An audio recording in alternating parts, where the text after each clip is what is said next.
Hi everyone, Cindy Miller here. Remember clear last week when we had Hurricane Harvey had just come through and we saw all the devastation. It was heartbreaking. We saw all these people that were getting together and helping each other, and it was so inspirational.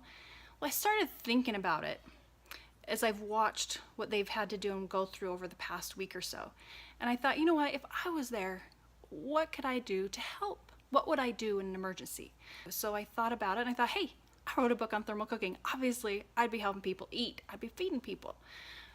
Also, I thought about the video I just did for the Back to Basics Living Summit.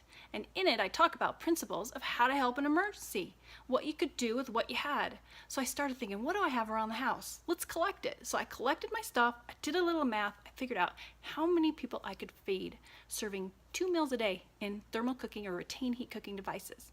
Let's see what I came up with.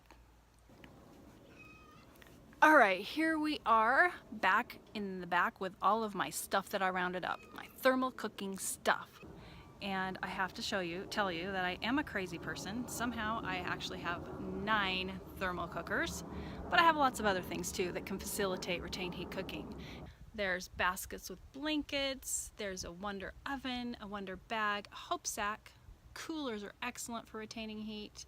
And if you notice, there's some Dutch ovens in there and a shovel, because the ground is an excellent insulator. Don't forget about the ground. So how do you do it now?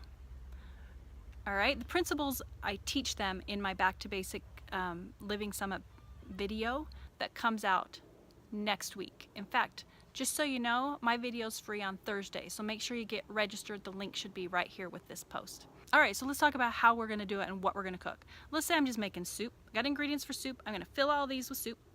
I can easily feed 200 people. But if I am smart and I maybe work with some other people, we're working together, we're gonna be able to come up with the ingredients. We have somebody making bread for the sloppy joes. We have sloppy joes in 10, baked beans in 10. And you know what? We've just served 350 to 400 people with what you see behind me. Remember I mentioned that we were going to bake 2 meals in a thermal cooker? So the second one I was thinking about was breakfast. Rolled oats or some other kind of grain can be prepared at night and be totally ready to go in the morning to feed plenty of people. Because in an emergency, flexibility in time and when we can eat is of vital importance. And with thermal cooking, it's super simple to put it on early and then feed them when they're ready to eat or when there's a time of break in the work. Thermal cooking is great. So let's get educated. That's what it's about. Educate yourself on thermal cooking. You can find information, like I said, on the video, the links below.